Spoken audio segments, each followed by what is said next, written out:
80% of falls in the home occur in the bathroom.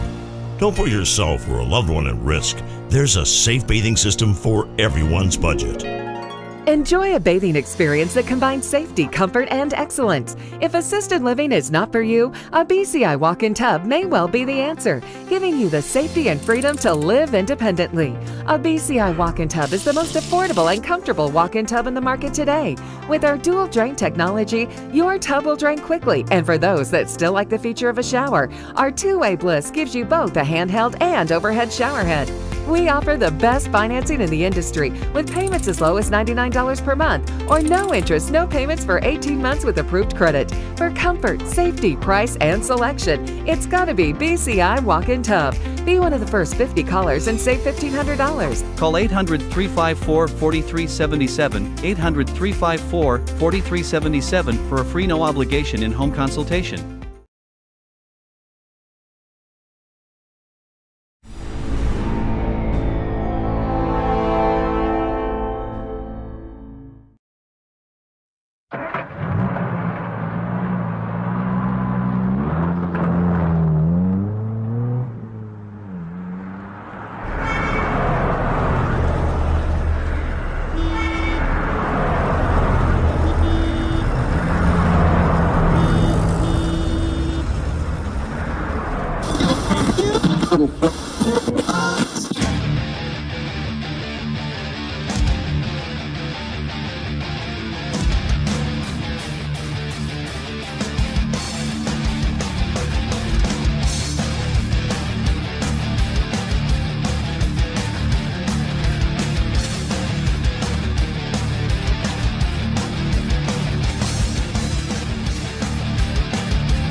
Welcome to Turnpike Sports. I'm David Weischadle, and as always, I'm joined by my producer and co-host, Doug Weischadle. Doug, I guess it's preseason NFL football time because I want to say last weekend was last Thursday, the Hall of Fame game. The Hall of Fame game. Which, by the way, I saw 2 plays of. How long is the? I'll be honest with you. I was kind of surprised. How long has the Hall of Fame game been on a Thursday night?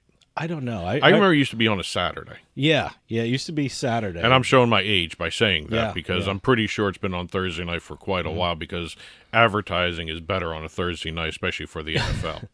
Well, yeah, like I said, I saw 2 plays of it. I mean, on one channel, there was the Phillies game. The other channel was the Mets game. I was flipping between the 2, and during commercials, I checked out the Hall of Fame game. That was about it. That was my experience with the Hall of Fame game this year. I have to admit, I haven't watched preseason football. I didn't watch it last year. I didn't watch last night's game.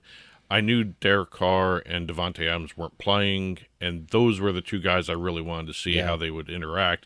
I guess I'm going to have to wait for the first Raiders preseason. I mean, the real first preseason game for the Raiders to see those 2 in action, or if they're even going to play in preseason. I'm very curious. I guess we both know people who probably placed bets on the Hall of Fame game. Bets, but I rarely. I can't think of the last time I placed a bet on a preseason NFL game because I basically don't know who's playing. I didn't place a bet, nor did I play fantasy. I don't know how you can play fantasy on preseason. I don't know who's playing or everybody was pushing the fantasy aspect of it. It's very difficult for me to play fantasy football in an exhibition game because we don't know how long or who is actually playing. So it's always fun to see football launch, and sure. That also triggers the that's what makes me feel good. Sportsbook offer season. Basically. Yeah, no, that's what makes me feel good. Like football's around the corner, so that's always a great thing. And last weekend, ESPN had the Ocho. Yes, some interesting. I actually watched some of the what was that golf thing you showed me? Swing golf. It's like a cross between golf and lacrosse. Exactly. One of the other ones I was watching was called Tech Ball. It's a combination of table tennis and soccer. Okay. You can't use your hands. Yeah, they also had paper airplanes. Paper airplanes. They also had Excel eSports. Okay. Which is the spreadsheet tournament. Okay. And quite honestly, I never knew when I was making a spreadsheet for work, I was an athlete. Yeah, so, there you go. So that was good to see. I wonder how many of those leagues have sports betting deals. Yeah, it'd be interesting to see. I'm sure they're coming. So yeah, why not? If ping pong can get sports betting, why can't all these other ones?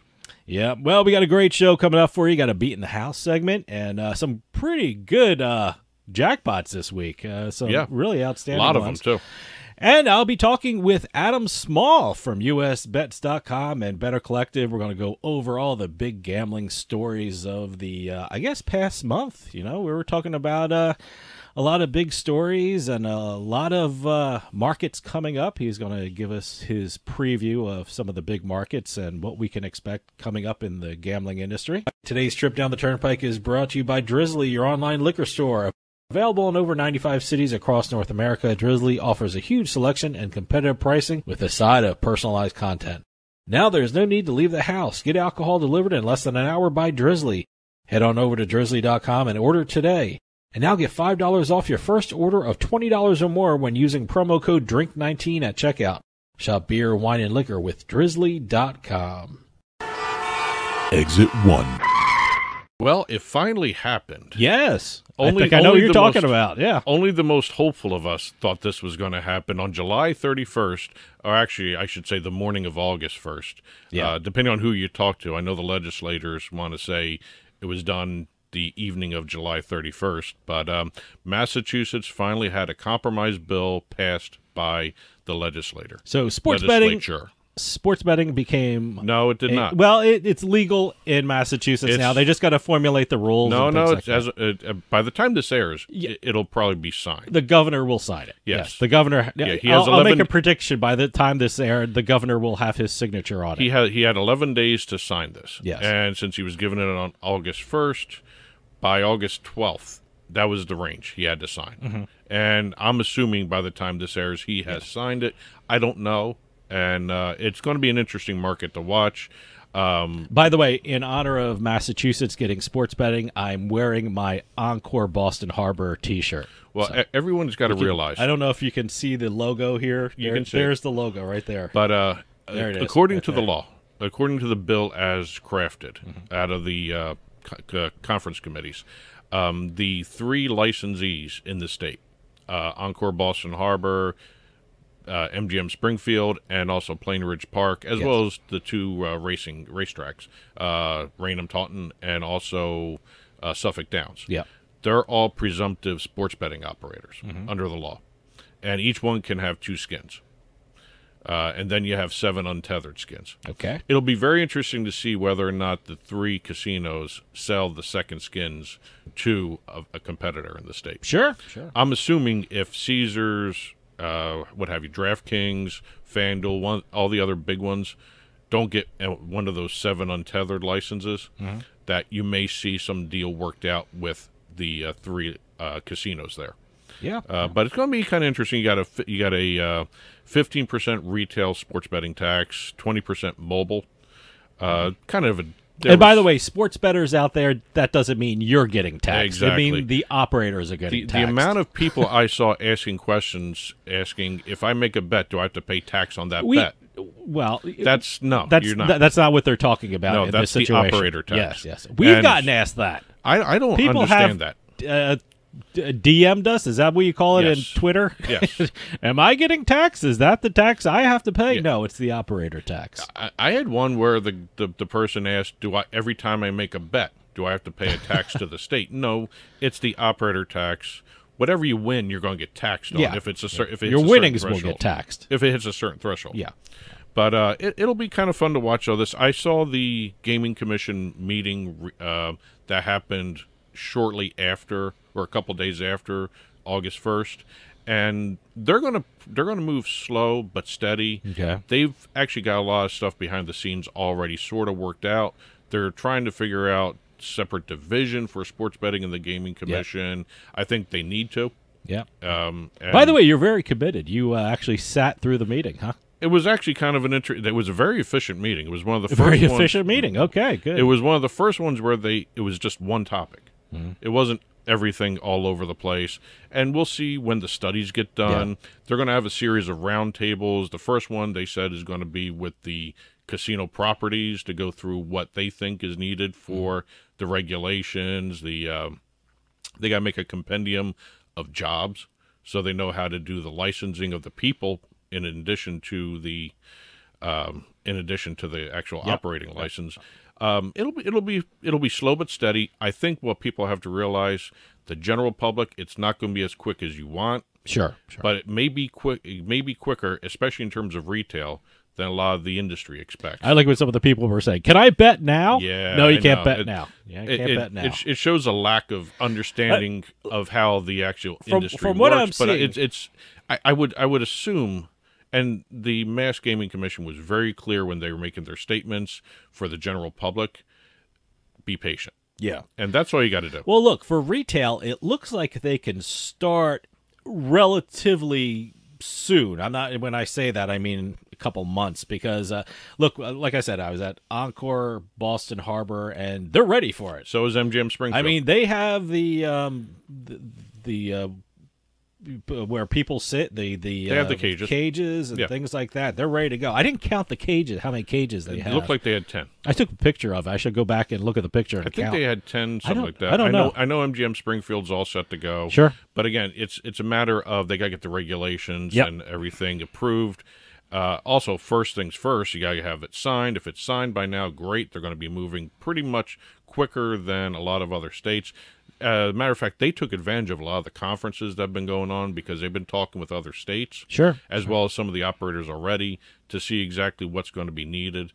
They got to hire a head of the sports betting division. So I'll send in my resume. Yes, there you go. But I think my prediction will be retail. You're going to see it. Predictions? I should write this down. By October. October? Okay. That sounds about right. I mean, the way they were talking, they're kind of ready, you know. No, they don't have. They gotta get the regulations. Okay, other than physically, they can't start until they give the license. Physically, yeah, they're all ready. They're to go. Let me put it this way: I know regulations, you have to do it. Once the regulations and the license are approved, that same day you're going to see them open up. And also, they're talking temporary licenses anyway, so it could even be earlier than. Absolutely, I think early October you're going to see retail. Sport and mobile, it really is. You know, they said 3 to 6 months for mobile before the first bet could be taken. That's awfully quick for mobile on a brand new industry. Well, it could happen, but I would say to general prediction, early 2023. Well, look, these mobile operators know what they're doing. They've been doing it for years in other states. And look, Massachusetts is the corporate home of DraftKings, and they know what they're doing. They've set up things in other states, so. You know, I would guess because of their experience in the sports betting arena in other states, they could probably set something up relatively quickly. Well, again, also that's my feeling. One of the other things with Massachusetts, don't expect a huge amount of advertising blitz because they're going to be carefully watching that as well. Sure. But again, congratulations, Massachusetts. You got the compromise bill. If it's been enacted into law, congratulations there.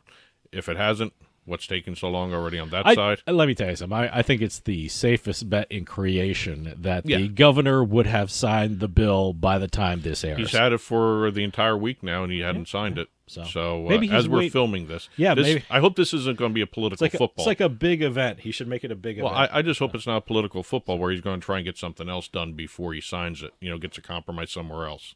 So if he signed it, great. And congratulations. Exit 2.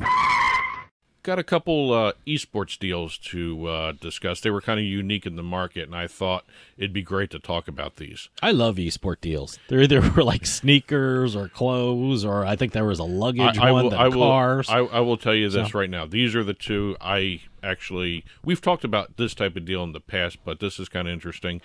We've got a music deal. Okay. And we've got a deal with a tattoo artist.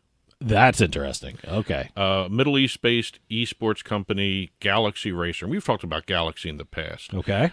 They announced a partnership with the record label Empire to launch GXR Records, which is going to be an independent music label headquartered in Dubai, and it's going to focus on up-and-coming artists in West Africa West Asia, and the Northern Africa regions. Okay. It's just going to be for brand new audiences. They're going to Now, tailor it and train them and get them. Will this new music be put into games that people are playing? They're not yet. They haven't announced whether. Oh, they haven't announced yet. So. No, they haven't announced where if the music's going to be in the games or the tournaments. All right. They are going to be a real label though. It's going to be in great. stores. Yeah. It's going to be online. Okay. And they're also going to be launching their own music festivals. Oh, all right, good. So it's kind of an expansion outside the esports realm. It's music festivals. It really has nothing to do with the esports tournaments, but it's run by an esports organization. So I'm assuming at some point you're going to see this music inserted into some of the tournaments. See, that'd be smart. That'd be. I mean, some of that music into the games. That's a no-brainer. What great marketing that would be. But now here's the tattoo artist deal. Okay, well, what is about with the? We have the North American esports organization XSET, the letter X, SET. Okay, they have done a deal with Spanish tattoo artist Joaquin Ganja.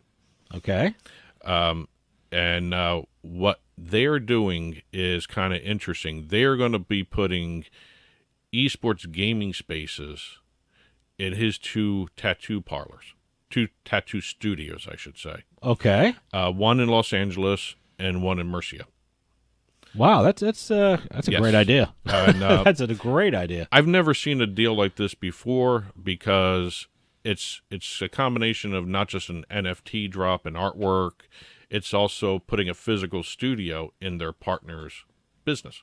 It's a great idea. And what they're going to be doing, the first project that they're going to collaborate on, the tattoo artist has done tattoos for LeBron James, Drake, Odell Beckham. Okay. So well-known tattoo artist. Yeah, wow. His big image was the Nomad figurine. It's actually pretty cool. If you search it, you'll see it. They're going to be doing an Xbox skin together. Oh, okay. So you're going to be able to purchase the Nomad figurine as part of a skin that you use on your Xbox tournaments. Are there any tattoos that I've never seen a tattoo based on any esport kind of you image? May see that now. I mean, I just this was the first one. It's his artwork. I'm very curious. I'm assuming you're going to see some stuff from XSET that's going to be tattoos. That's one of those things I have to Google. You know, esports themed tattoos. Oh, I'm sure they've got them. Yeah, I'm probably. I would guess if you're never anyone. If you're an esports pro and if you do great in one certain game, I would get a tattoo on that. I'd let everyone know. It'll be very interesting to see where this collaboration goes because there's so many different. When you have artwork, there's so many different ways you can go with this. Not only do you include it in the games as skins, not only do you include them as avatars, you can also NFTs. Yeah. You can do anything with these. And it's a very interesting combination. I'm actually very curious to see where this goes if other ones do the same thing because I never thought of a tattoo artist doing a deal with an esports organization. Yeah, it's a great idea. Drizzly makes it easy to shop a huge selection of beer, wine, and liquor from wherever I am. I just open the app, find what I want, and it's at my door in under 60 minutes. Drizzly. Ding dong, Drizzly. Exit 3. In our NFT space today, we've got a very unique one. All right. Remy Martin and Usher have done an NFT deal. Remy Martin, the cognac. That's what I was going to say. Is it brandy it's or not a guy cognac? named Remy Martin? No. I knew that part. I just didn't know if it was a brandy or a cognac. It's a cognac. It's a cognac. I've had that. I haven't had it in years, but it's very good. This is very expensive interesting. Too. It's very expensive. Yeah. They are going to be, and this is actually the wording in the release. They have joined forces on a new release at the intersection of fine cognac, art, music, and technology. Okay. Now, what this means is the artwork for the NFT and the bottle was done by artificial intelligence technology. Whoa. Okay. And very interesting because it's going to be they're going to be using the 1738 Accord Royal Cognac, one of their most expensive lines of cognac. Okay. The NFT artwork was created artificially by artificial intelligence. Usher described the taste with using certain words, and the artificial intelligence program took those words and designed artwork based upon those words. Whoa. Okay. That is now blowing my mind just thinking about stuff like that. I know this sounds like a weird question to ask when you're talking about something this expensive, but is it going to be in your local liquor store, or is this kind of specially ordered kind of thing? This is... No, I can't run down to the corner liquor store and check out you're not going to AI Remy Martin You're thing? not going to see this in most liquor stores. No. You may see them in high-end. You may see them in restaurants. It's going to be called the Usher 1738 AI Powered. All right. That's the new age bottle. That's what they're calling it. All right. It's also going to be crafted into an NFT for purchase. They're already sold out. They were $500 each. Wow. And what the NFT allowed you to do on the platform is hold on to the NFT if you want it. Okay. Sell it again if you want to do that. Trade it, whatever you want to do with it. It's Okay. yours. Or turn it in and get a bottle. Okay. So there's no way in hell you could keep the NFT and still get the bottle. If you had the money to purchase the bottle. Oh, okay. You can buy the bottle. Buy the Okay. separately, yeah. See, that's what I would do. I mean, if I was, into... well, they haven't released it publicly Remy yet. Martin? It's only through the NFTs right now. Okay. All right. So eventually you're probably going to see it out everywhere. But or at least in your high-end stores. I want to check it out. And also, they made only 25 for the general public. They made a total of 50 NFTs. 25 were sold to the general 25 public. bottles? NFTs. Oh, like, okay. NFTs. Well, what were the 50 you just talked 50 NFTs. Okay. But they sold 25 to the general public. Oh, okay. 25 went to Usher and his people. Oh, okay. So I'm assuming you're going to start seeing those. So on the is this market to be bottle resold. limited kind of thing? It is and it isn't. I'm pretty sure you're going to see other versions of this bottle out there. All right. It doesn't make sense just to have 50 bottles made. I'm going to check it out. And it was a... hey, we're getting to the gift-giving season. Exactly. So, What a gift. Yeah, that'd be great. But I love this other statement in the press release. The artwork will debut alongside a multi-sensory experience in Las Vegas.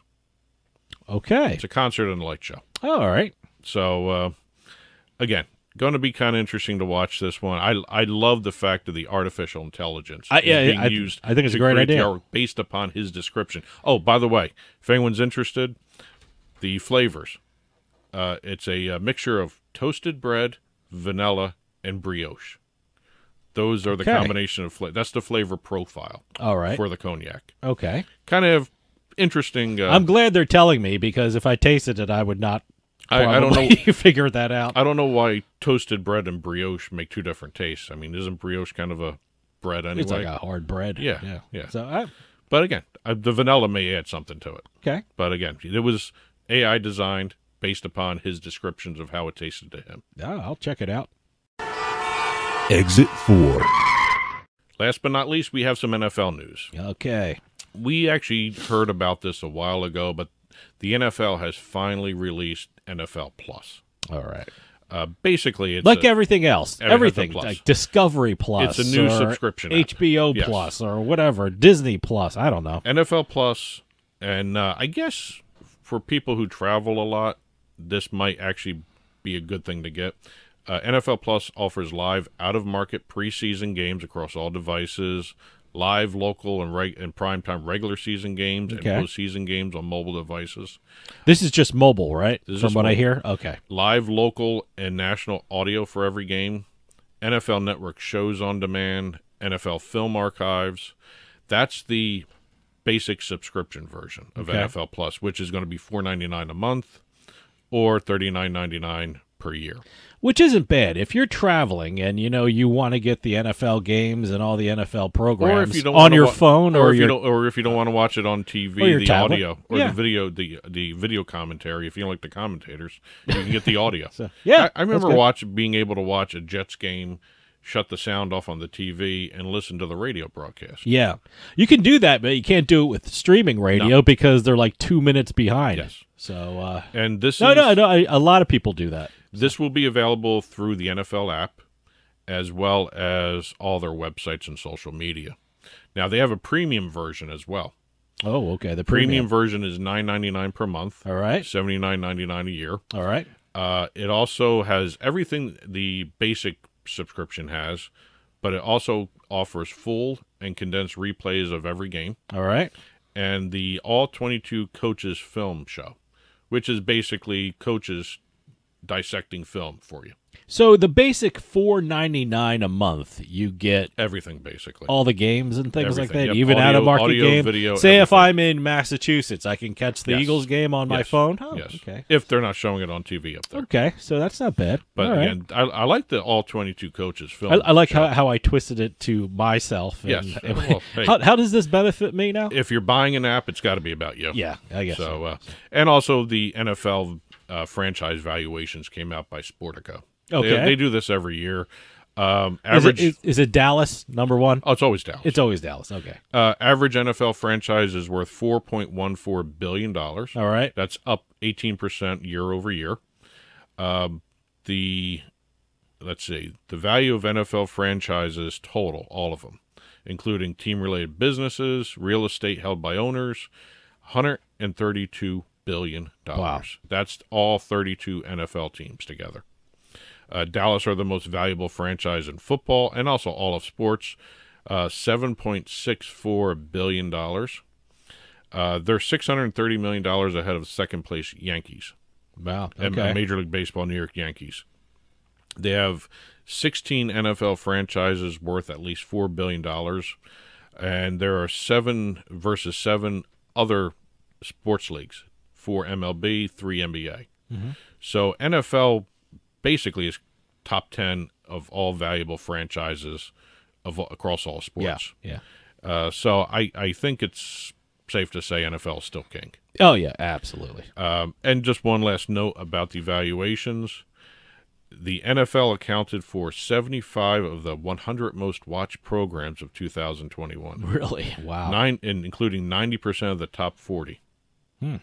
So, Interesting. Again, no matter what the NFL does or whatever black eye they sustain everywhere else, they're still They're money the pack. makers. That's Money all makers. they are. Yep. The shield is everything. Yep. And today's trip down the Turnpike was brought to you by Drizzly, your online liquor store. Available in over 95 cities across North America, Drizzly offers a huge selection and competitive pricing with a side of personalized content.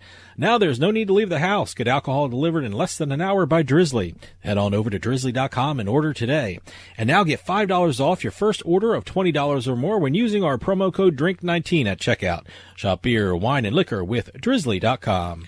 And as always, you can get in touch with Turnpike Sports by calling or texting us at 609-512-5910. That's 609-512-5910. At Turnpike Sports is the show's handle on Facebook and Twitter. At Turnpike Sports Radio is our handle on Instagram. And as always, our email address is info@turnpikesportsradio.com. And don't forget, you can listen to the show via Spotify, Amazon Music, iTunes, radio.com mobile app, as well as Stitcher and YouTube. You can also watch us on your smart TV, Roku, Amazon Fire, Apple TV. Head on over to turnpikesports.net. You'll be able to watch our video channel there.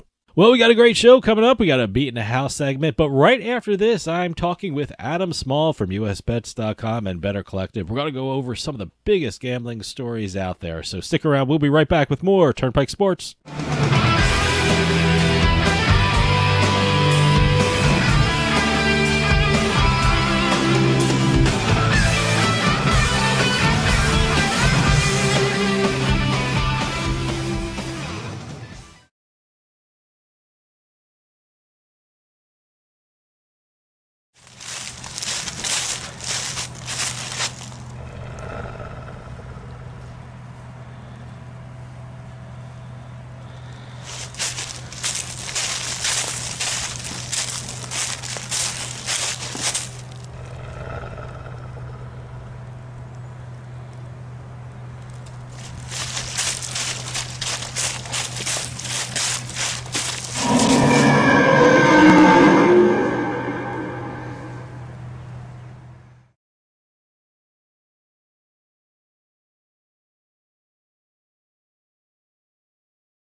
Yeah, you, come here.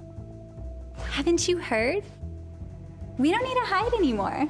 Now, we can shop privately for adult products at adamandeve.com. They've got massage oils, lingerie, and lots more we can't mention here. Use offer code SPICE404. They'll give you 50% off almost any one item. 3 free DVDs, free mystery gift, and free shipping. That's 50% off, free shipping, and more. Private shopping starts at adamandeve.com.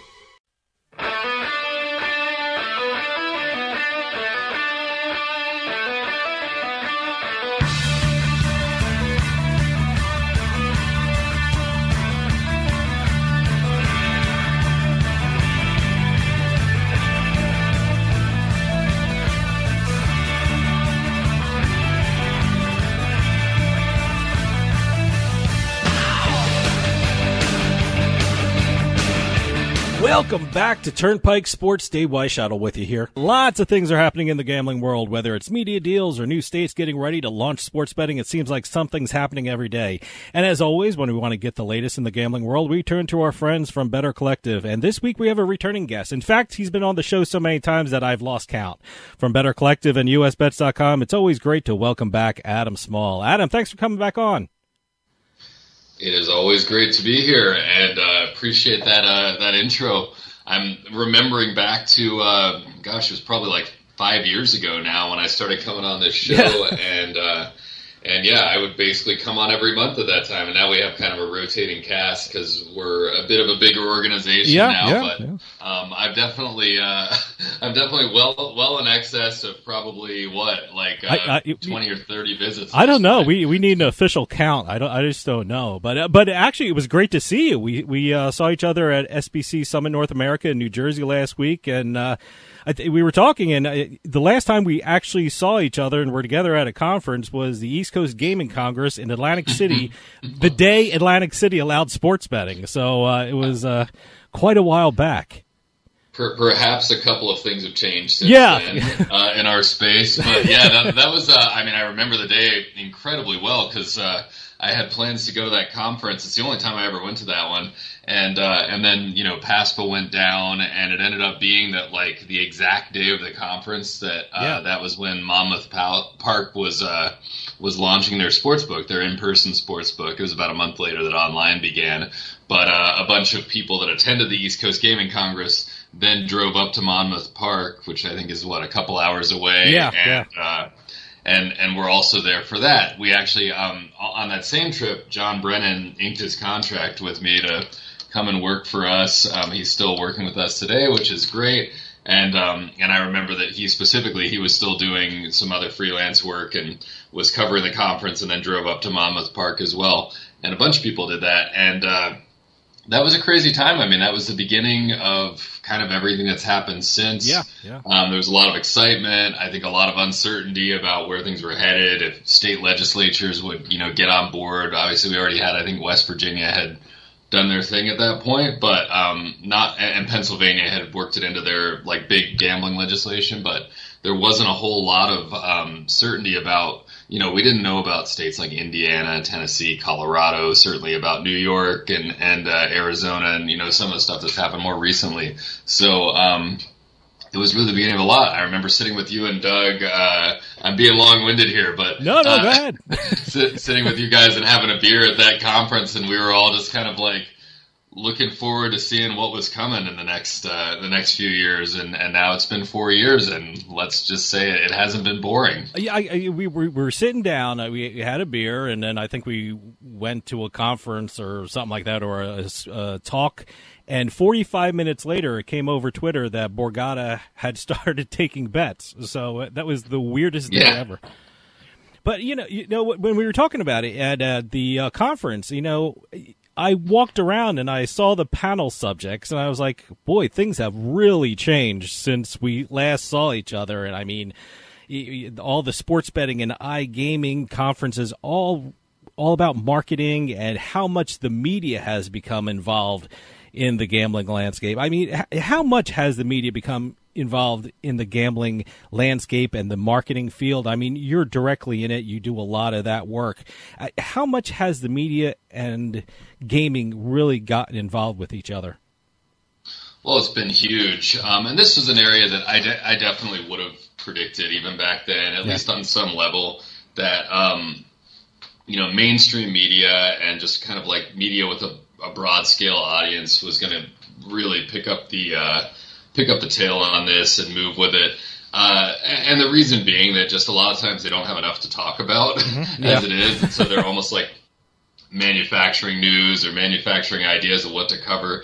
And this is something that lots and lots of people are interested in. So if I'm a local newspaper somewhere and I've got a sports page, of course I'm going to want to cover betting, and maybe there was reluctance by the owner of the paper to do that in the past, or reluctance to really feature it. And now I think it's just pretty clear that this is a mainstream activity and that it's accepted. It is certainly in much of the country.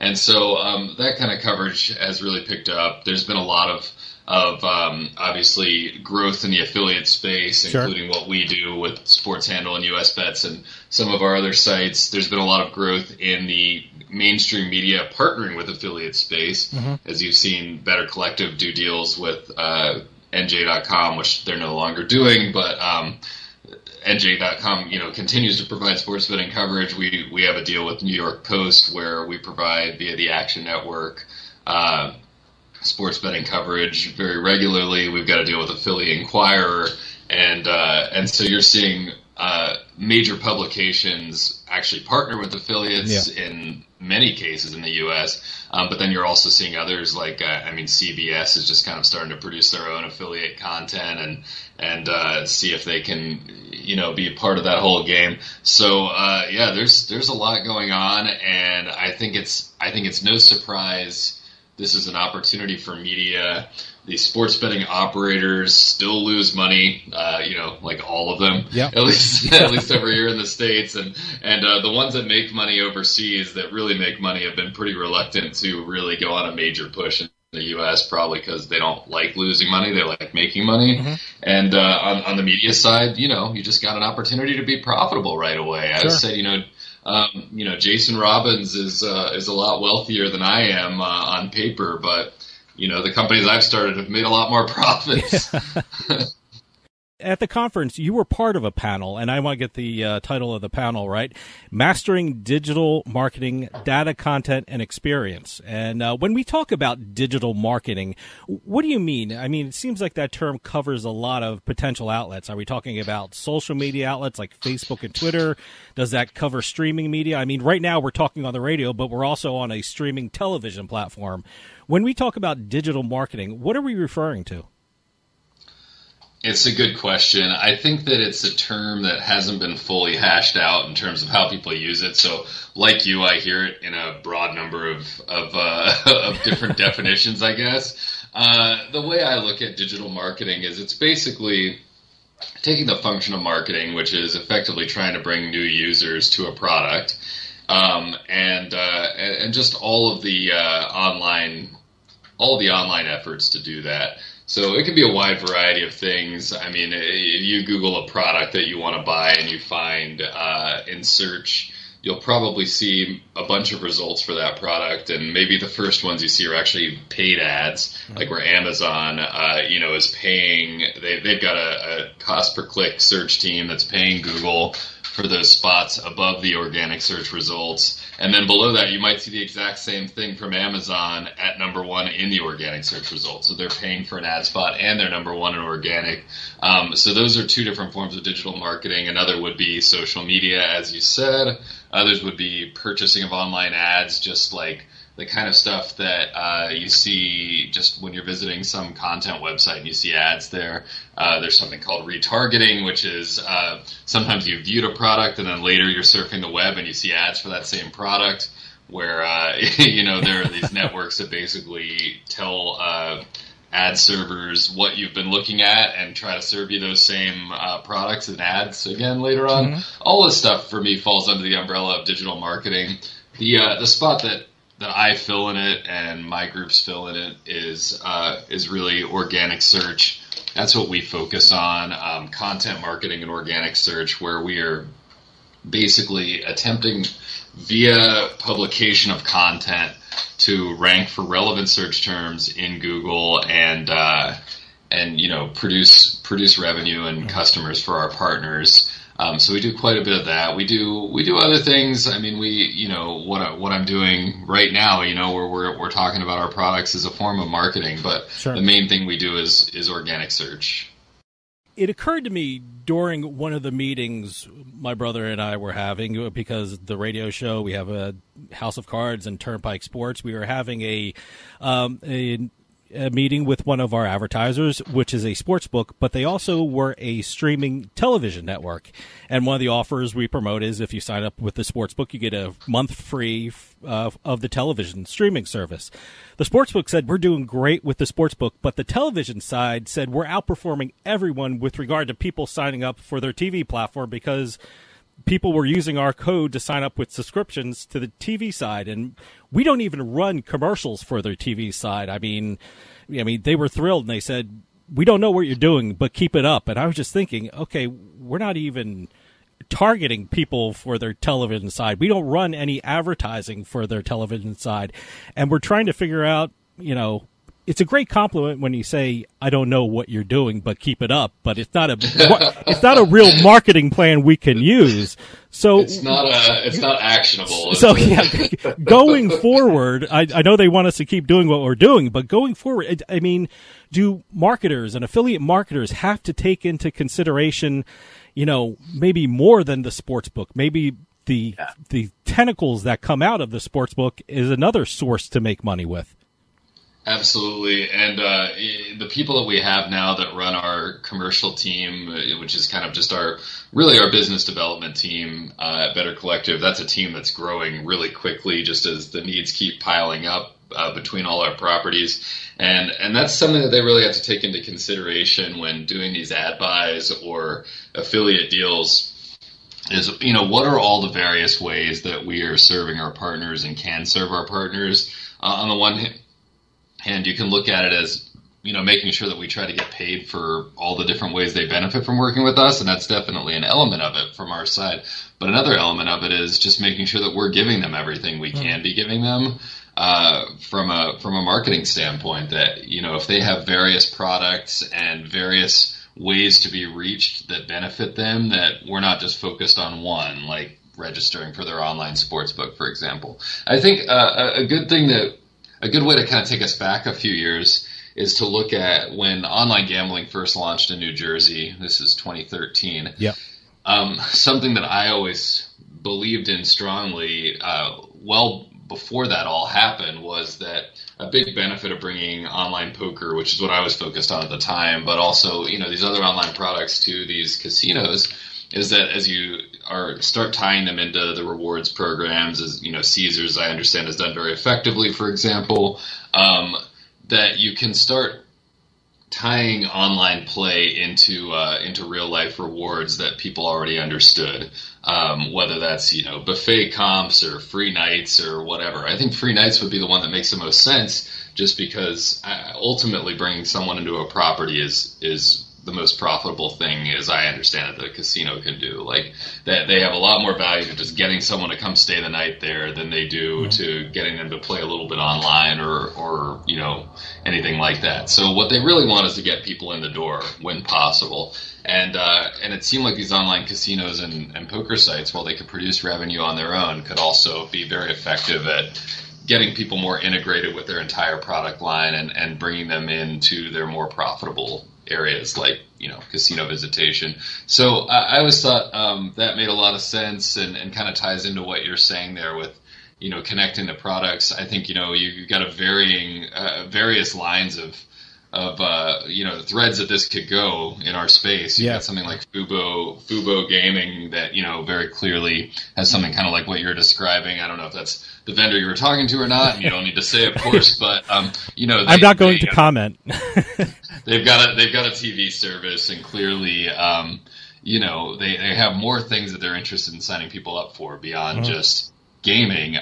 If you're FanDuel and DraftKings, you've been running DFS for years and been benefiting via the cross-marketing to your other product lines. Now that they have Sportsbook and ultimately the best product line for them, which is online casino, obviously in the handful of states that allow it for now.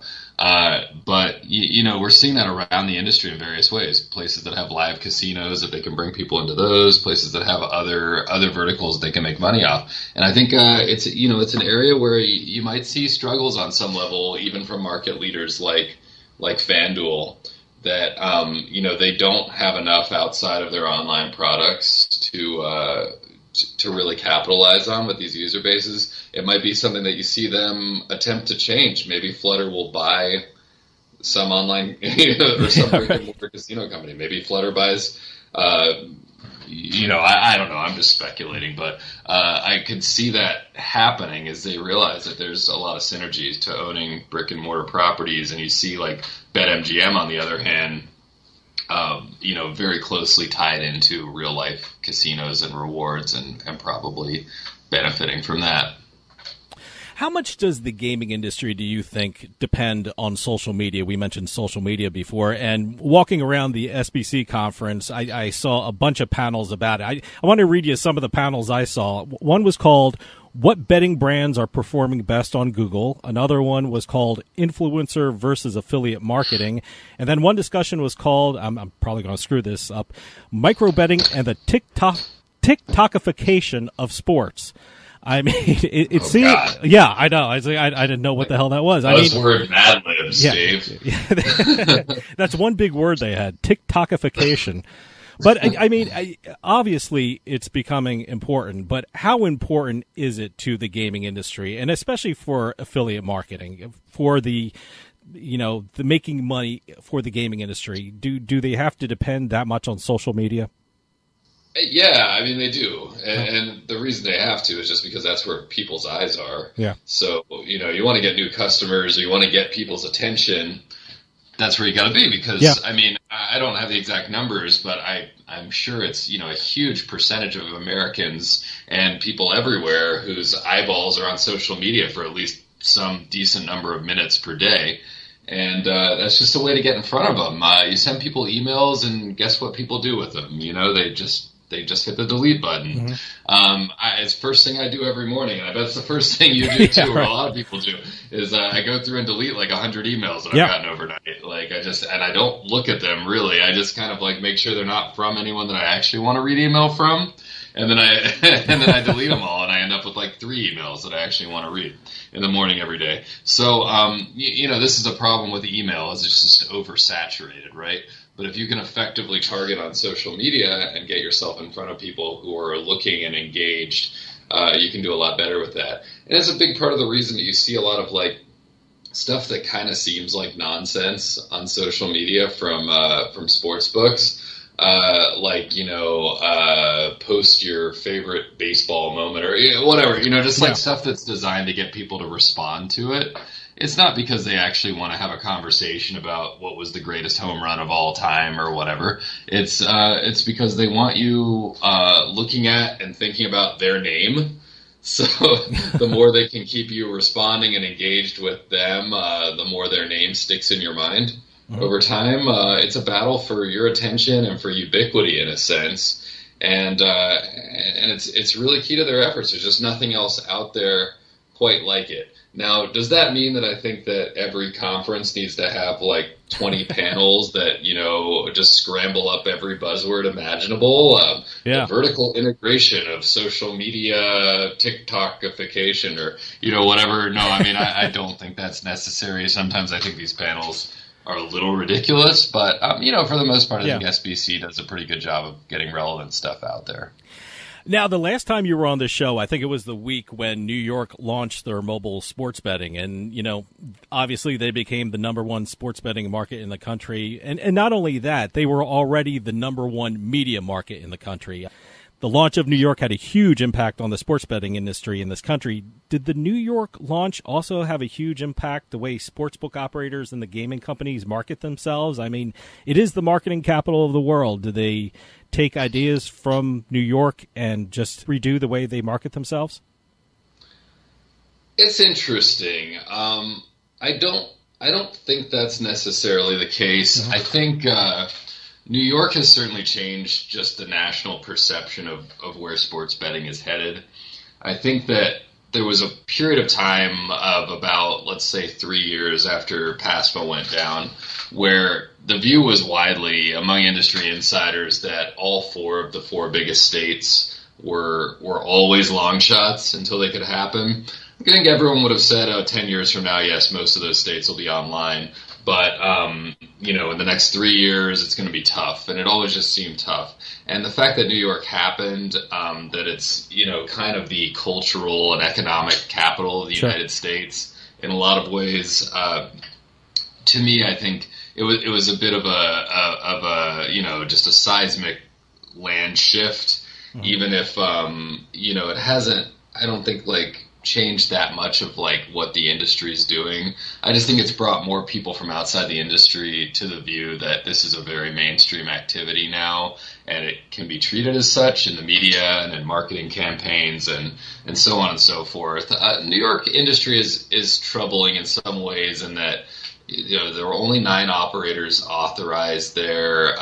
Some of them are going all out, like FanDuel, who's really crushing that market now. Caesars was going all out at the beginning, and then they pulled back a lot. I mean, there was a $3,000 bonus offer or $3,000 risk-free bet or whatever to sign up when you first went there. That's pretty crazy. You saw some major operators who wanted to be in that space, and upcoming operators like Fanatics not get in at the time. And I think that's a bit problematic that, they've gone this route where a bunch of major players are not in, or at least some major players are not in at all, and that the tax rate is so high that operators are actually starting to pull back on their promotions and say, we actually are going to have better bonus offers in other states and not offer bonuses at all in some cases in New York. I think that's what at least BetMGM has done for a time. That's very concerning that if we start to see product differentiation in a negative way from state to state. A lot of people predicted that about Pennsylvania, by the way, years ago when they were set to launch, that because the tax rates were so high that you'd see negative product differentiation there. It didn't really happen much in Pennsylvania, but it is starting to happen in New York. And there we've got a tax rate that's even higher, over 50% versus 36% in Pennsylvania. And you don't have a complimentary online casino product in New York like you do in Pennsylvania. So I'm just not sure that, I realized that New York was kind of trying to go to the limit on what they could get for state revenue there. Yeah. I think they might have gone a little too far with that, and there's going to be some backlash to that, and possibly even a revisiting of that tax rate. I never would have thought that was likely or possible, but I think there's a decent chance that more operators get admitted and that the tax rate is brought down to something closer to Pennsylvania's at some point. I can tell you what's happening here. I mean, being in New Jersey, I get the New Jersey, I got the New York, and I got the Pennsylvania television stations. And I can tell you every pregame show, whether it be college or pro, is sponsored by a sports book. They have the in-game bets and the lines, and also I also have the normal pregame interviews and things like that mixed in with betting. Do you think we're going to see that in other states as sports betting expands? Yeah, I mean, I think so. I think we're going to see everything. I mean, New Jersey kind of gets everything first, and it's because it's by far the most mature market, and it's done really well. I mean, I think that if other states were smart, they would look at New Jersey and look at, even things like the low tax rate, which I know that, states like Pennsylvania, maybe the legislature and governor guffaw at that because they've got so much more state revenue coming in. But is their industry really as healthy? Are the other measures that matter, the number of people employed and stuff like that, is it as robust? I would say almost certainly no. Maybe they don't care about that. They only care about, paying down their state deficits or whatever. But, I think New Jersey is a really fine example of what happens when the government and industry take a collaborative approach as opposed to an adversarial one, we'll say. And I really hope that happens in more states as we see more legislative rollouts. I really hope that more states decide that they want to be in it as partners with business and not just trying to extract as much money from it in the short term as possible, because like you said, you get a lot of really positive product innovations when that happens.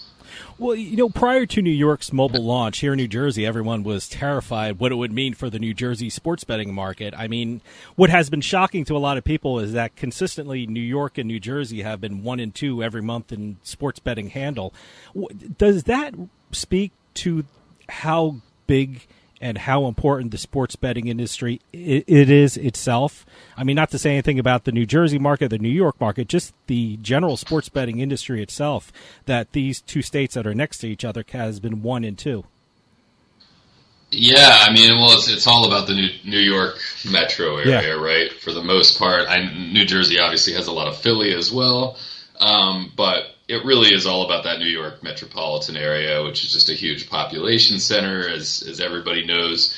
And I was always very skeptical of the claims that New Jersey was going to have some major drop-off. They were terrified here. Yeah, so my theory on it was always that, yes, I understood that it was something like 20% of the customers had New York addresses or something like that. But I think there are a lot of people who have New York addresses or who live in New York but spend a lot of time in New Jersey. And I guess the part I was skeptical of was that, like, they were actually specifically crossing over just to gamble on their phones all the time. I'm sure there were some people who did that. Maybe they lived, like, right, near the subway and can take a quick train into New Jersey or whatever. But I think for the most part, it was probably people who just go to New Jersey regularly anyway and gamble while there. So, that part probably didn't stop. And then I think in terms of just that there are so many more operators available in New Jersey, that there are so many other products, the online casino, the poker, other things that people like to do, that New Jersey, for the foreseeable future, is going to have a very major place in this industry. They've just done so many things that make it a state where people are going to want to gamble online. Whereas I think in states like Pennsylvania and New York, they might be getting more tax revenue. They clearly are, but in terms of industry growth overall, I think New Jersey will stay ahead of both, certainly on a per capita basis. What's great about talking with the writers from Better Collective and US Bets and SportsHandle is that we get a bird's eye view of the gaming market and the gaming industry. People like Chris Altruda in Illinois, Jill Dorson in California, Greg Warren in Canada, and of course you're familiar with every market around. Now, it's been over 6 months since the mobile launch in New York. What did that launch mean for the sports betting industry in general? I think it was all about kind of making a statement almost on a national level that this industry is now part of mainstream culture, that it's a mainstream industry, that it's no longer got, any kind of shady associations that, people might think of sports betting as being mafia related or other kinds of organized crime related, or, certainly more recently the offshore online industry, which still exists, but, does not serve the legal U.S. market states, or is getting weeded out of them. So up until this happened, the way people gambled online in New York was still to go to offshore sites, to put their money in illegal sites because New York didn't want to regulate it. And I think at this point, it was kind of in some ways like a death blow. A lot of people have predicted death blows to the offshores. But I think the slow death has already begun and is well underway, and they've got to understand now with New York kind of off the board for them. It's only a matter of time before California goes off the board. Maybe it'll be 5 more years, but it's certainly not going to be something that they can count on for the foreseeable future. And Texas one day will do what they're going to do, and you might have a few U.S. states left. Maybe all the people in Utah will still be using offshores, but or Hawaii. There are a couple states that are very unlikely. But I think New York was a statement that all places are on the table now. That California, the white whale is definitely on the table. That while states may all pursue different paths, that it is likely and probably inevitable that almost all U.S. states will have this product eventually. It might be in the form of what Oregon and New Hampshire have done with a single provider, or what Florida was trying to do before they got tied up in court. It might be in the form of what New Jersey has done with a very kind of open approach that's tied to land-based. It might be in the form of what New York has done with a limited number of operators and a high tax rate. There are lots of different ways to do it, but it just seems very unlikely, and even more so after New York, that any state other than the handful like Utah and Hawaii that just have really strong cultural and ideological differences with gambling. That outside of states like that, it just seems very unlikely that anyone's going to stay out of this game for much longer. One market that's been in the news and is close to launching is Ohio. I mean, they got great pro and college football fans, great basketball fans, they're huge baseball fans, and the Columbus Blue Jackets just signed the best player in the NHL. It seems they have the makings of a really incredible sports betting market. What do you think we can expect from Ohio when they launch their sports betting industry? I think it's going to be a great market. I'm really excited for it. I've been hoping for a long time that they would do this because I've thought, it's one of the handful of remaining major states that didn't yet have it, other than the California and Texas and those ones that we discussed before. So Ohio seemed like a very clear target. Georgia, where I live, is another one that I'd love to see happen soon, and North Carolina. But it's got several pro sports teams. Obviously, Ohio State is one of the biggest college sports universities in the country.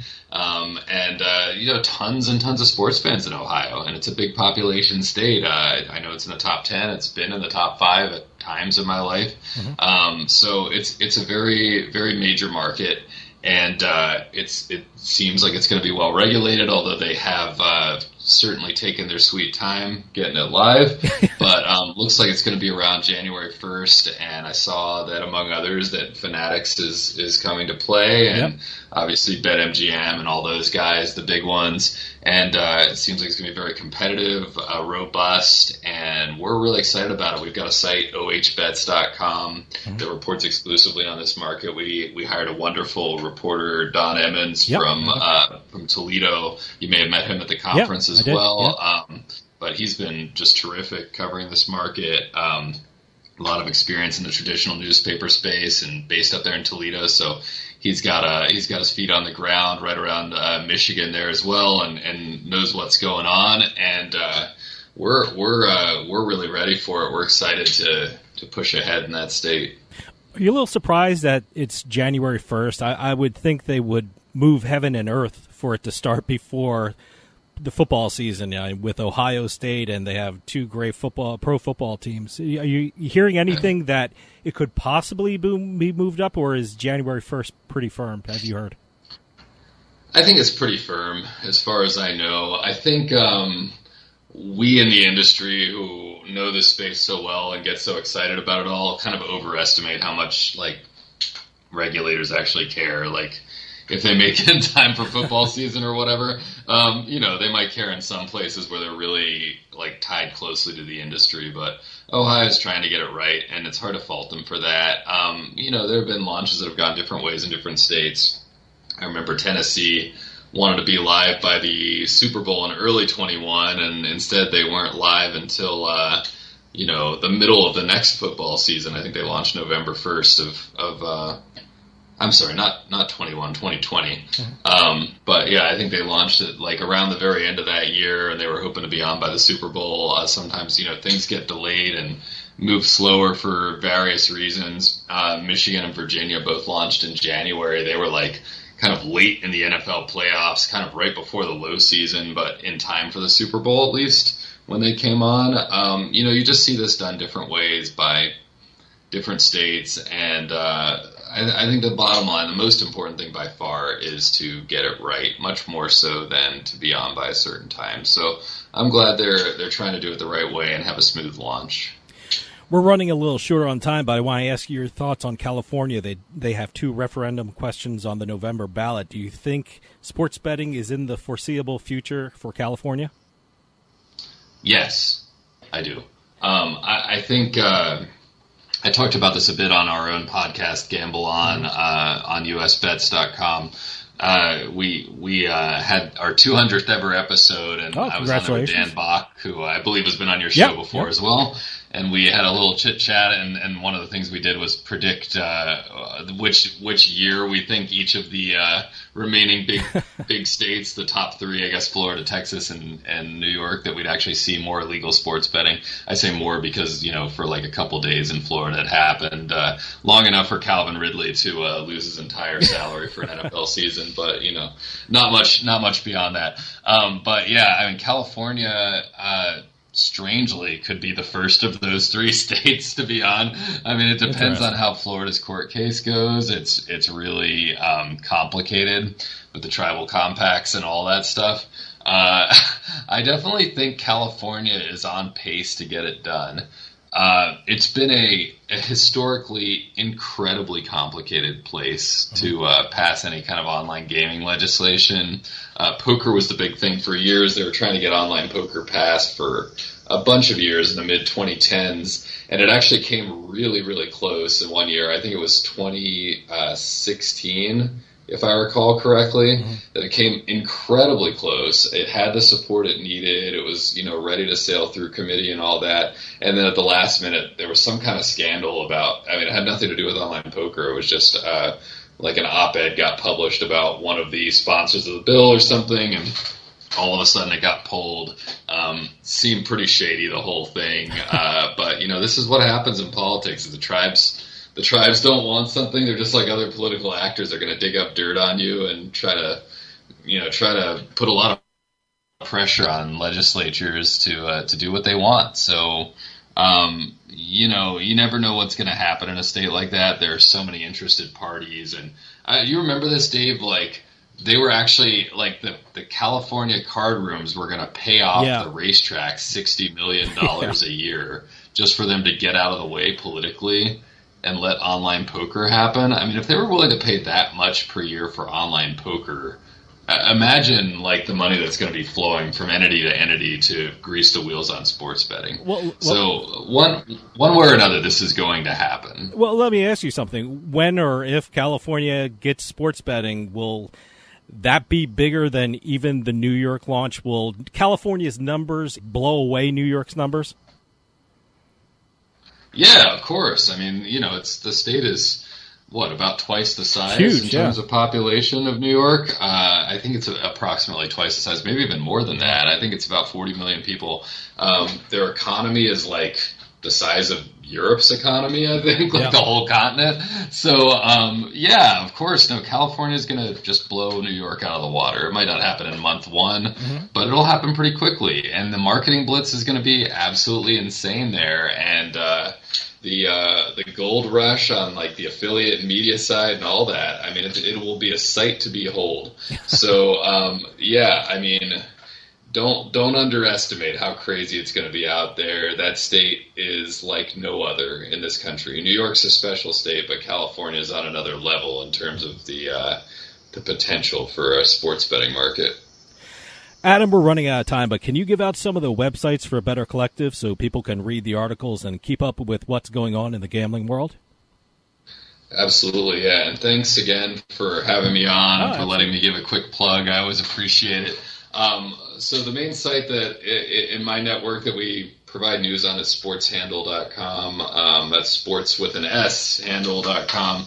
And we also run usbets.com. Those are our two big national sites. And then we've got some local sites like njonlinegambling.com, PennBets.com in Pennsylvania, MIBets.com in Michigan, and so on.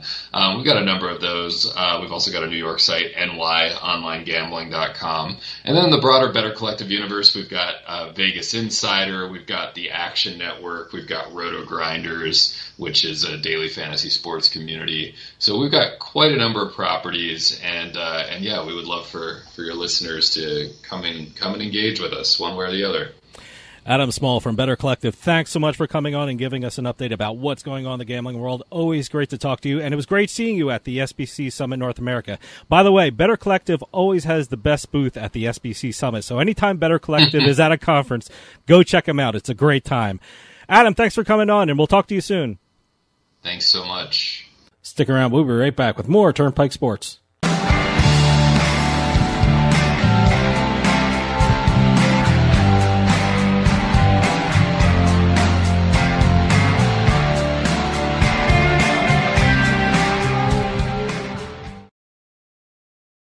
With Drizzly, I can shop a huge selection of beer, wine, and liquor. I just open the app, find what I want, and it's at my door in under 60 minutes. Drizzly also lets me shop from multiple stores in my area and compare prices on thousands of products. Ding dong, Drizzly. We'll get back to the show in a few moments, but I just wanted to take some time and tell everyone about Bean Genius, the smart specialty coffee subscription service. Bean Genius sells freshly roasted coffee from some of the best independent coffee roasters in the country. They feature over 2,000 specialty coffee blends, all at your fingertips at beangenius.com. Here's how it works. Head on over to beangenius.com and take their palate profiler test to find out what coffee best fits your taste. Then select from a variety of subscription plans. Every subscription comes with free shipping, and delivery can even be scheduled for once or twice each month. And based upon your review of each coffee blend you try, Bean Genius actually learns your individual taste preferences and then suggests future coffee blends for you. And now you can get 10% off your Bean Genius subscription when you use our promo code PIKE at checkout. Bean Genius offers a variety of subscription plans to suit any coffee lover's needs. Subscribe with Bean Genius today and start enjoying some of the best tasting coffee around. And save 10% off your coffee plan with promo code PIKE.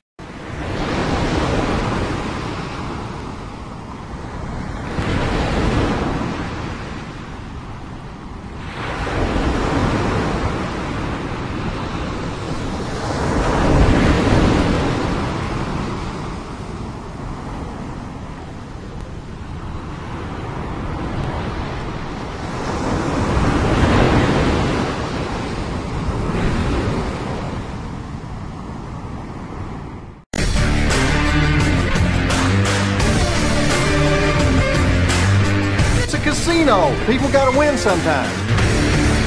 Now, if you'll excuse me, I have a giant, colorful check to deposit. Beatin The House is brought to you by BetMGM Casino. Play your favorite casino games at BetMGM Online Casino. Slots, table games, live dealer games, everything you love about Atlantic City and Vegas, all online at BetMGM. Don't wait. Join in the fun now. Go to BetMGM Casino, create an account using our promo code Turnpike, and become a verified player.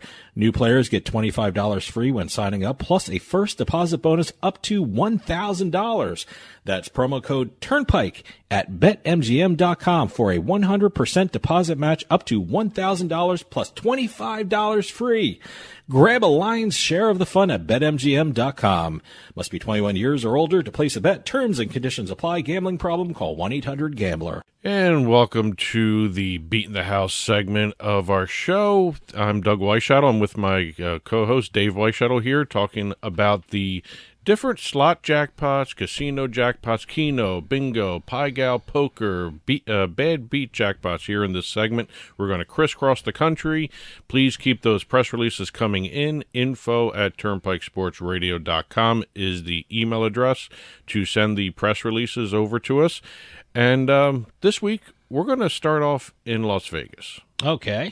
As a matter of fact, we're going all aboard on the Sunset Station for a $1 million jackpot. Wow, $1 million, huh? We have a lucky boarding pass member. I love that phrase, boarding pass. Yeah. Over at the Sunset Station in Las Vegas. They were playing in the casino around 9:30 p.m. on a Friday night, and they hit a $1.2 million jackpot playing Wheel of Fortune. Wow.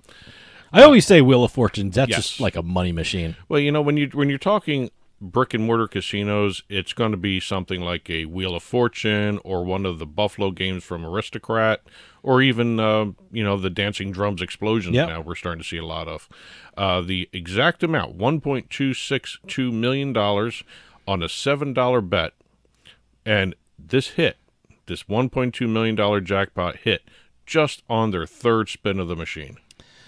Well, you got your wish. You found out everything in this one. You got everything that you want in a story, jackpot story. You even got the amount of the bet. Got the bet, got how many spins, got the time of day, and we got the game, and we got the amount. It's a complete story. Yes. There you go.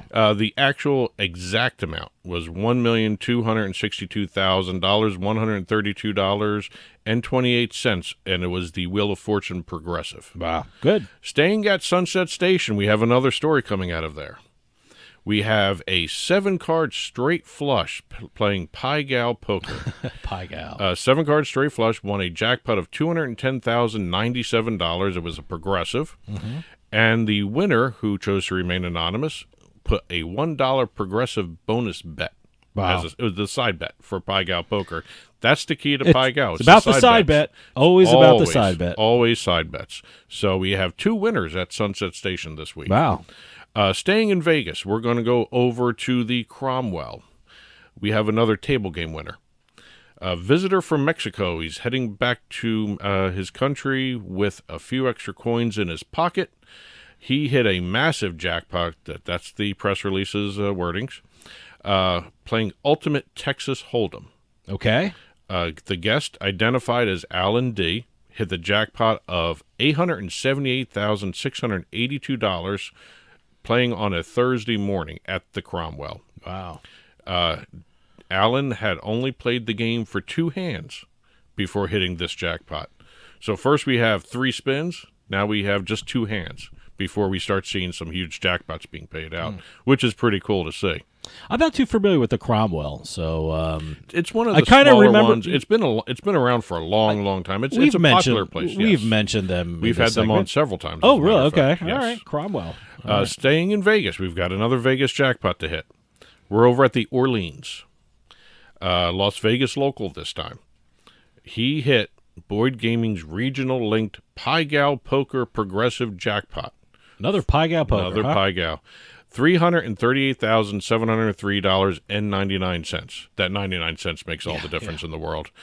He was playing. It was also this is another guest who requested to remain anonymous, which you can do in Nevada. He was playing face-up Pai Gow Poker with his wife late Friday afternoon when he hit a 7-card straight flush. Wow. Okay. Deuce to 8 of spades with a joker, capturing the Pai Gow progressive jackpot of $338,000 and some change. He also placed a Dragon bonus side bet that won him an additional $5,000. Like I said, it's always the side bets. Pai Gow Poker, I got to start really paying attention to seeing all the different side bets there are. When you're learning variations. When you're learning Pai Gow Poker, that's what you kind of have to master. You have to get used to the side bets, what to do, what kind of side bets you think would be more profitable, and see that's the trick of Pai Gow Poker. I think Pai Gow, it's a 2-level game. Yeah. You know, you have the main game with the Pai Gow Poker, then you got the side bets, which put into a whole new other stratosphere, especially with some of the money you can win on the side bets. Leaving Las Vegas. Wasn't that the name of a movie? Yep. Yes. Great movie. Well, Academy Award-winning movie, isn't it? We are leaving Las Vegas. We are going back to Lewiston, Idaho. We did a story on these guys last week, the Clearwater River Casino and Lodge. Okay, I remember it just because there's the word lodge in their name. I always remember a casino named Lodge. I always picture a cabin and stuff like that. So. Yeah, I can see a log cabin with slot machines. A lodge. But a big fireplace. I think this is a little bigger than the log cabins we're thinking of. Okay. But we have, now, just to refresh everybody's memory, we just had the $1.5 million slot jackpot last week on the show. That was their largest in the casino history. This one's not as big, but it's still a good jackpot. We have I think it's a local. I've seen different stories on this after I got the press release from the casino. I was looking at different stories covering this. Okay. It's a local who won $191,163.89 playing Aristocrat's Dollar Storm Emperor's Treasure video gaming machine. It's another VGM. It's a slot machine. So it's just another classification. You keep bringing up Dollar Storm. How many versions of Dollar Storm are there? There are 3. There are 3. There are 3. Seems like there's more. You always when you mention Dollar Storm, you always give a different name. You may be getting confused because Aristocrat has a Dollar Storm brand of machines, just like they have the Buffalo brand machines. Yeah. They have Dollar Storm. They've got 3 different types underneath that Dollar Storm. There are other dollar whatever named things. Yeah. Okay. All right. So maybe you're hearing dollar. Yeah, I'm hearing dollar, and But wager of $2. Oh, okay, good. Wow. All right. And chose to remain anonymous. And this is a wide area progressive machine. Now, what that means, and I think all the slot experts out there know what a wide area progressive machine is. I did not know that. Okay. It means it's just a big way of saying it's connected to other casinos in the region. Okay. It's a regional jackpot, basically. So congratulations to Clearwater River Casino and Lodge, 2 jackpots in 2 weeks that actually made the Beatin The House report. That's a big couple of weeks for Clearwater River. Yes. So. And the town of Lewiston. And Lewiston, yeah. We're going over to Michigan, Saganing Eagles Landing Casino and Hotel. We have. I've never heard of this, by the way. This is Saganing? Yes. Okay. I had to make sure that I wasn't misspelling it or anything, or there was no mistake in it. But it's Saganing Eagles Landing Casino and Hotel, not Saginaw. Okay. All right. Which is probably what you were thinking. Yes, I was. We have, and this is the first time we're talking about this game, a $103,000 jackpot playing The Mask. I've actually seen this game in the casinos. I've never played it.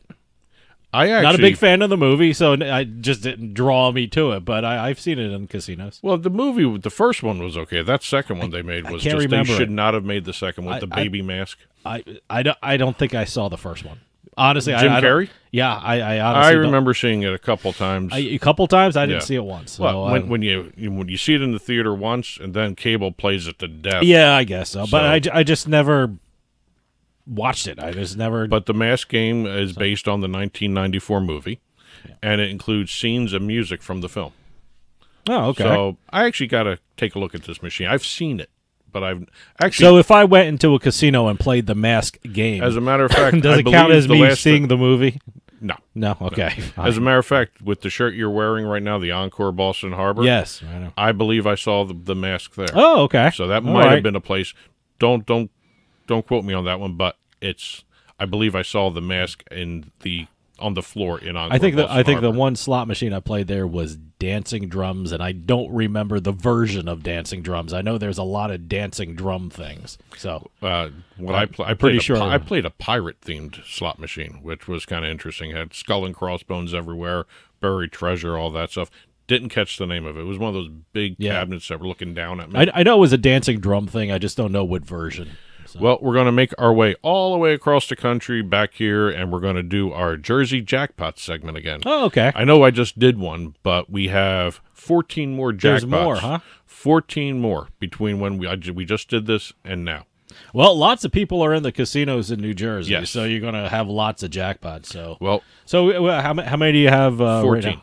Oh, okay. Well, I'll just be quiet and let you run them down then. Starting July 16th, because we ended last time we did this, we ended on July 14th. Okay. July 15th had no $100,000 jackpots. That's my cutoff, 100,000. Otherwise, I'd just be reciting. Why bother then? I'd be reciting here. I'd be sitting here 2 hours. I like the people who play the lottery and say, "I'm not playing this week. It's only 12 million, so I'm not even going to waste my time playing it." It has nothing to do with that. It has everything to do with space and time on the show here. I mean, if I did 50,000 like the New Jersey Division of Gaming Control did on their report, there's another 40 I could be talking about. Okay, all right. So I'm not doing that. We're going to start off July 16th. This is Brick and Mortar Tropicana, Atlantic City. $100,000 playing IGT's Triple Stars. Actually, the actual amount was $100,020. Oh, okay. Over on BetfairCasino.com, the online site, $121,584 playing Divine Fortune, another Divine Fortune jackpot. Great game. DraftKings.com, their casino site, $125,512 playing Dancing Drums. Oh, there you go. Not the Dancing Drums Explosion game, just the original Dancing Drums. I don't know what version I was playing, so. We have July 17th, $200,224 on DraftKings.com, playing Five Treasures by Williams Interactive. Staying with DraftKings.com, July 18th, we had $251,000 jackpot playing Every's Double Jackpot Smokin' 777s. Okay. Or, as it's laid out here, Double Jackpot Smokin' 777. Okay. I don't know if it's actually called 777s. I call it that because it's easier to say. July 20th, we have a jackpot of $101,800 on Betfair Casino playing IGT's Cats. Cats. Now, I've seen... Now, is that the Broadway show Cats? No. Or no, that's just this cats. This is just typical alley cats kind of thing. Or no, house not alley cats. It's just pictures of cats. Cats. Just All pictures right. of cats. Cats. I've actually seen the brick and mortar version, and I see a lot of people playing this game. Okay, so this is online, so I can actually... All right, I'll check it out. Betfair Casino. So Betfair Casino, okay. I think I have an account with them, yeah. Going over on July 22nd, we have 3 jackpots on July 22nd. $219,412 on Golden Nugget Casino playing NetEnt's Mercy of the Gods. I've seen that one. That's actually the sister game to that Divine Fortune. Oh, really? I didn't know that. I didn't know they were connected. They're connected in terms of the mythology. Okay. So, $204,650 on PlaySugarHouse.com playing IGT's Fortune Coin. That's an actually interesting game. It's almost like a dancing drum style game. Mm-hmm. Then we're going to finish up at a brick and mortar. $114,131 at Borgata playing Flower of Riches from Bali. Okay. July 23rd, we have $100,000 on PlayMGM.com playing Alchemy Bets Slingo Triple Extreme. July 25th, $111,000 on FanDuel Casinos playing NetEnt's Mercy of the Gods, and $136,614 playing NetEnt's Divine Fortune Touch over at PlayMGM. Okay, that's online, right? That's both online. All right. July 27th, PlaySugarHouse.com makes another appearance, $120,000 playing IGT's Mega Jackpots Wheel of Fortune on air. There's a Wheel of Fortune game again. And finally, we've got July 28th, $124,559 on Betfair Casino online, playing NetEnt's Divine Fortune Touch. So we had a couple Divine Fortune jackpots in New Jersey over the last couple of weeks, Wheel of Fortune on air jackpot, and again, I said we had 14 $100,000 or more jackpots in New Jersey. There was a lot more $50,000 and over in that 2-week span, and I encourage everyone to go to the Division of Gaming Enforcement and check that out. And it's a public record. You can go into their slot laboratory area and click on the jackpot list. So that's what they call it, the slot laboratory? That's that division, yes. Slot laboratory. Slot laboratory, yeah. Okay. And we're going to finish up with a sports bet. All right. We haven't done a sports bet in a while. Yeah, let's do a sports Louisiana bettor over at Caesar Sportsbook. He did a $10 11-leg MLB parlay. Major League Baseball. Okay, wow. And the reason I actually am doing this one is because of the combination of bets. It was 3 money line plays, okay, 3 run line plays, all right, and 5 overs. Okay. All cashed. The odds were over plus 10,000 to hit this. Okay. So he won grand total $11,799.13 on 11 leg $10 bet parlay. Wow. Baseball parlay. That's great. Major League Baseball parlay. That's it for this week's Beatin the House. Again, keep the press releases coming in. info@turnpikesportsradio.com. We'll keep doing the segment. If you want your jackpot featured, please send them on in and we'll talk about it. Yeah, and that'll do for us this week. We'll see you next time on the Turnpike.